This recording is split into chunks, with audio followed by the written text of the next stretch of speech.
अनूप अपनी बूढ़ी माँ के साथ माधव नगर गाँव में रहा करता था। अनूप की पढ़ाई पूरी हो गई थी और वो नौकरी की तलाश में था। बहुत जल्द उसे अंडा बिरयानी की दुकान पर काम मिल जाता है।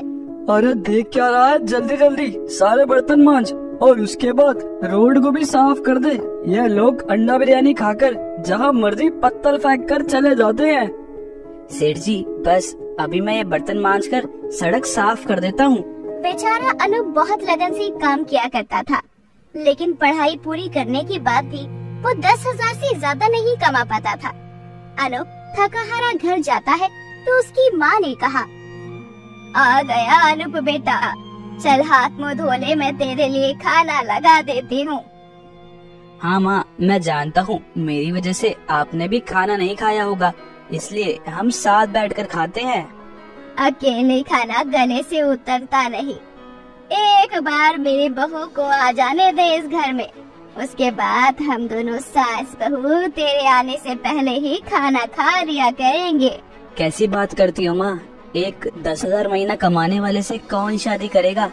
आजकल सब लड़कियाँ समझदार होती हैं, उन्हें ऐसा लड़का चाहिए जो उनकी जिम्मेदारी संभाल सके। 10,000 की तनख्वाह में मेरी पत्नी मेरी जिम्मेदारी नहीं बल्कि बोझ बन जाएगी। जैसे ही अनूप की माँ ये बात सुनती है तो उसे बहुत बुरा लगता है। ऐसा मत बोल बेटा, हर गरीब के दिन बदलते हैं, तेरे भी बदलेंगे। क्या पता बहू इस घर में किस्मत लेकर आ जाए। इसके बाद में अनूप हाथ मुँह धोकर खाना खाता है और दोनों माँ बेटी खाना खा लेती हैं। ऐसे ही दिन गुजरते हैं। अनूप की शादी मीना नाम की लड़की से हो जाती है। मीना, मैं काम पर जा रहा हूँ, माँ का अच्छे से ख्याल रखना। ठीक है जी।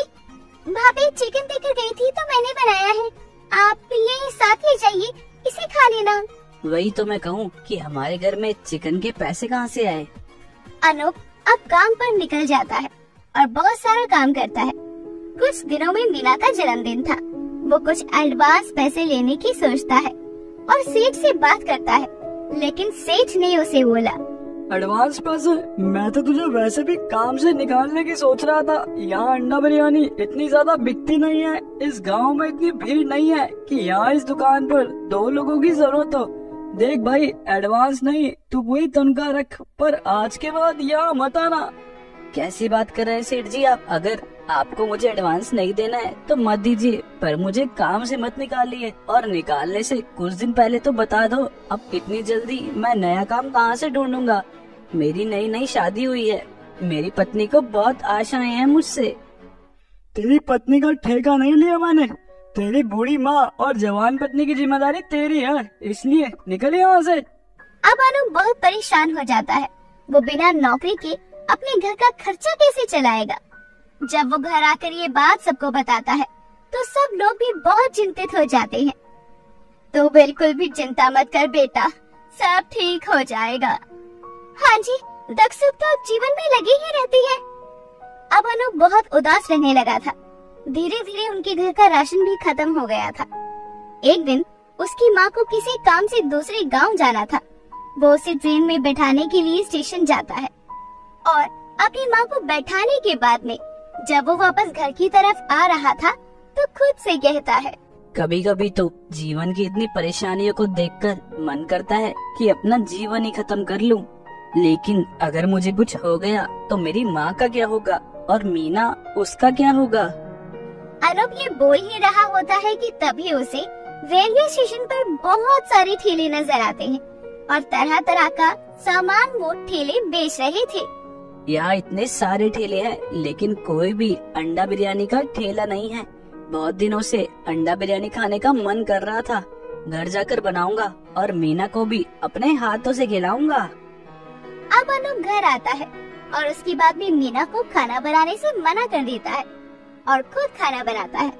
वो अपने हाथों से अंडा बिरयानी बनाकर मीना को खिलाता है और पूछता है, मीना कैसी लगी तुम्हें मेरे हाथों की अंडा बिरयानी? अरे पूछो मत जी, ये अंडा बिरयानी सच में बहुत स्वादिष्ट है। ऐसा लग रहा है जैसे किसी 5 सितारा ढाबे या होटल से आई हो। तुम भी ना मेरी कितनी झूठी तारीफ करती हो। अगर मैं इतनी ही अच्छी अंडा बिरयानी बनाता था तो मेरा सेठ मुझे काम से थोड़ी निकालता। जो होता है अच्छे के लिए होता है, शायद आपके नसीब में कुछ और लिखा हो। वैसे आप खुद ही अंडा बिरयानी का ठेला क्यों नहीं लगा लेते? कैसी बात कर रही हो? अंडा बिरयानी का ठेला लगाने के लिए पैसे चाहिए, वह कहाँ से आएंगे? और किसी के यहाँ नौकरी करने से ये फायदा होता है कि उसका काम चले न चले, हमें तनख्वाह तो मिलती ही है, लेकिन अगर मैंने खुद का काम डाला और वो ना चला तो? आप ऐसे हार क्यों मान रहे हैं?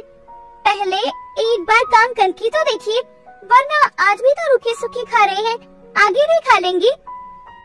अनूप को मीना की बात सही लगती है, जिसके बाद में वो गांव के जमींदार के पास जाता है और जब उसकी माँ घर पर नहीं थी तो बिना उससे पूछे घर के कागज गिरवी रख देता है और जमींदार से कुछ पैसे ले आता है और रेलवे स्टेशन पर अपने अंडे बिरयानी की ठेले के काम को शुरू करता है।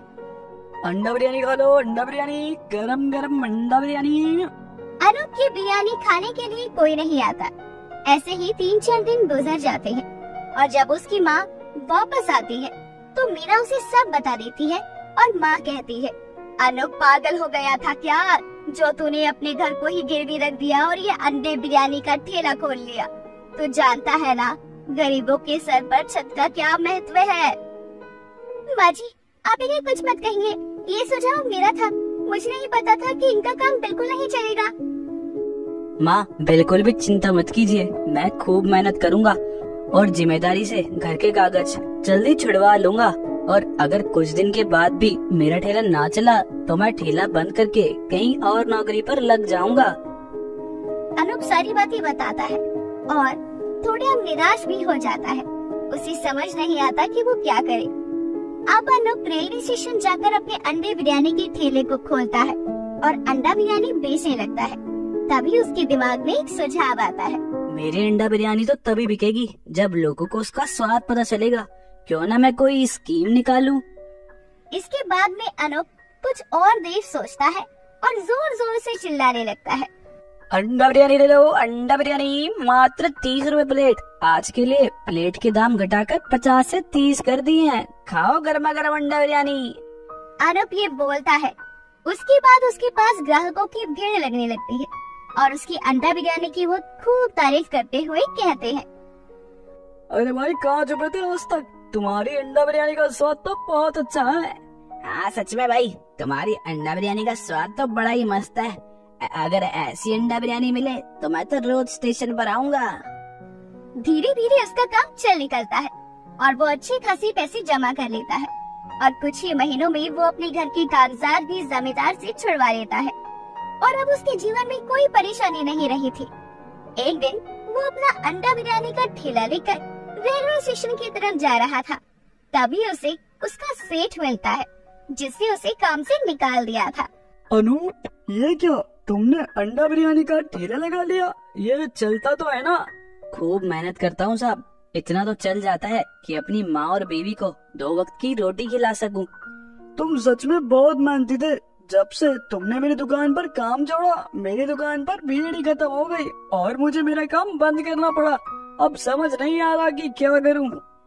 सेठ को उसकी गलती का एहसास हो जाता है और अनूप उसका उतरा हुआ चेहरा देखकर उससे कहता है, सेठ जी अगर बुरा न माने तो आपसे एक बात कहूँ, मेरे पास एक सुझाव है। बुरा मानने वाले क्या बात है, बताओ क्या सुझाव है? सेठ जी, हम रेलवे स्टेशन के पास ही कोई दुकान देखकर अंडा बिरयानी की दुकान डाल देते हैं, वह भी साझेदारी में। आधे पैसे आप मिलाना, आधे पैसे मैं मिलाऊंगा। इससे आपका काम भी चल जाएगा और मेरा भी। अरे ये तो बहुत अच्छा सुझाव है। इस तरह तो मुझे फिर से रोजगार मिल जाएगा। तुम सच में बहुत अच्छे हो अनूप। मैंने तुम्हारे साथ इतना बुरा किया और उसके बाद भी तुम मेरी मदद करना चाहते हो।